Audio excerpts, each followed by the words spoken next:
Oke, kembali lagi di podcastnya Mbak Nasir. Kali ini kita ngobrol lagi sama Mbak Nasir dan semoga Mbak Nasir selalu diberikan kesehatan. Jadi terus memberikan informasi baru, ilmu-ilmu baru seputar ilmu pengasihan gitu ya Mbak.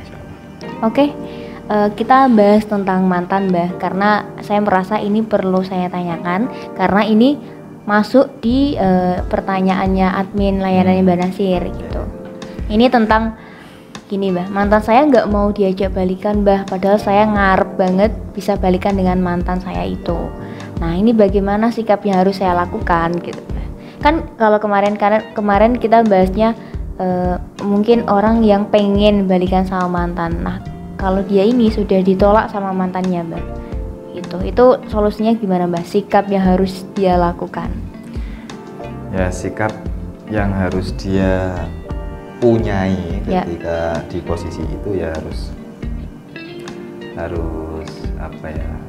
lebih bijak dalam konteks penerimaan dia tentang itu. Dia harus bisa menerima, dia harus bisa move on tentunya, jangan terus kemudian menyakiti diri dengan harapan yang sangat susah menjadi sebuah kenyataan karena dia sudah memberanikan diri untuk menyatakan dan ingin balik lagi dengan mantannya, dan mantannya pun nggak mau menolaknya. Menolaknya tentunya penolakan itu kan dia juga tahu alasannya gitu, sudah diberitahu alasannya. Memang sangat sulit, maksudnya sulit tuh kalau hati sudah merasakan adanya sayang, cinta, bahkan pernah sudah lama menjalin hubungan, ya kan? Ketika ingin melupakan itu memang sulit. Tapi akan sangat sulit lagi kalau maksudnya mantan dia itu menerima, tapi tidak dengan cinta yang dia harapkan. Khawatirnya kayak gitu ya Mbak ya? Itu tentunya kalau konotasinya dia benar-benar kekeh pingin balik tapi mantannya nggak mau, terus misal mantannya mau, itu maksudnya mau hanya sekedar mau, tidak dengan cinta, terus bagaimana?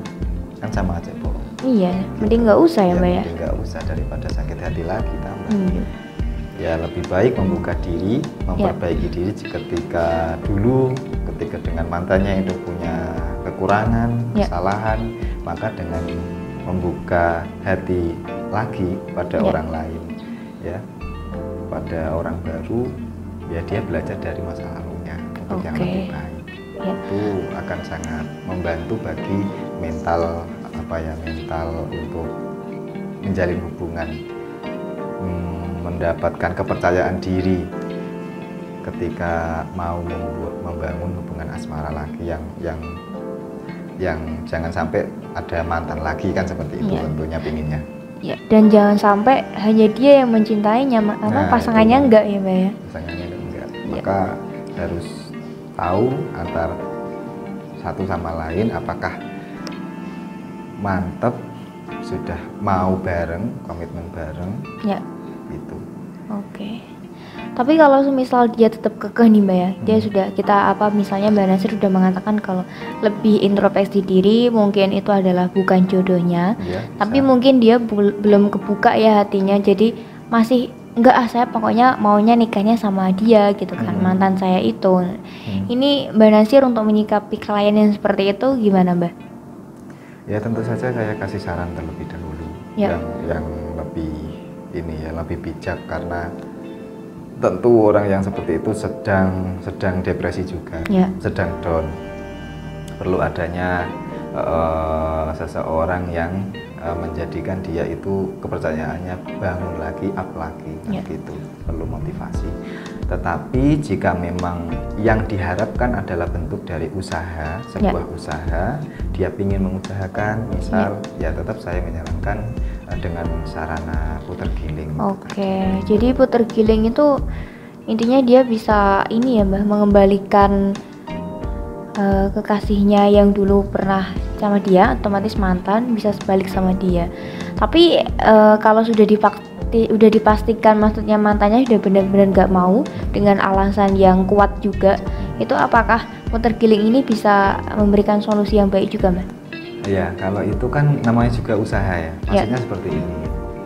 Tetap bagaimanapun yang namanya sarana itu hanya sekedar perantara atau piranti sebagai sebuah usaha secara batin, dan kita kembalikan semuanya pada Tuhan yang Maha Kuasa. Apakah benar-benar dengan sarana ini Tuhan memberikan memberikan ridho pada dia, atau dengan adanya dia dikasih petunjuk-petunjuk yang lain gitu. Jadi supaya dia pun sadar sesadar-sadarnya, berarti dia memang bukan untukku kan gitu. Nanti dia akan mendapatkan petunjuk sendiri. Karena mungkin Tuhan juga nggak bakal membiarkan begitu saja bagi hambanya yang sudah berusaha sekuat itu ya, Mbak ya. Tentu itu.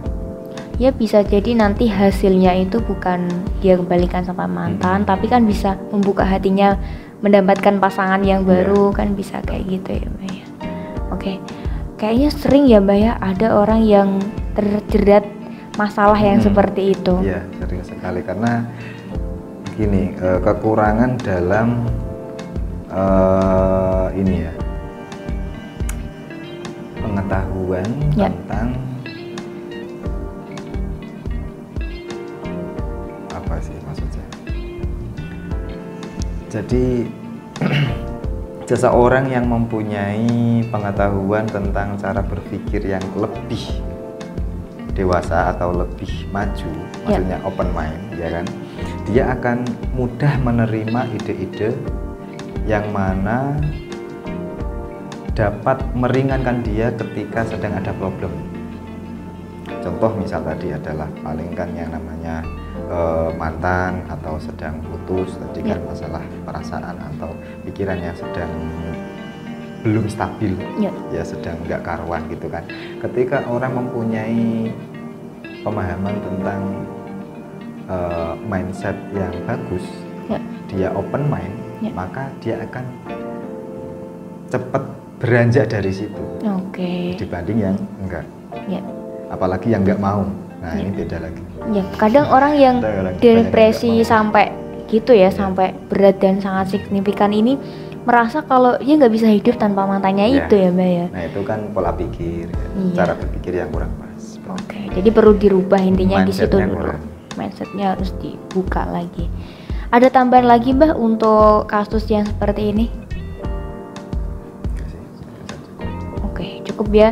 Mungkin pembahasan ini cukup sekian saja. Untuk selanjutnya kita bisa membahas yang lebih dalam lagi terkait mantan, karena mungkin banyak problematika yang susah kembali untuk mantan. Maksudnya masih mengharapkan mantannya kembali. Nah, itu. Jadi kita perlu mengulas dan menelisik kembali tentang itu, Mbak ya. Tapi saya kira pembahasan kami cukup segini dulu. Kita lanjut di podcast selanjutnya aja, dan terima kasih untuk waktunya Mbak Nasir sudah menyempatkan memberikan ilmu pada kita. Saya ucapkan beribu-ribu terima kasih, dan kami tutup. Sampai jumpa di podcast selanjutnya.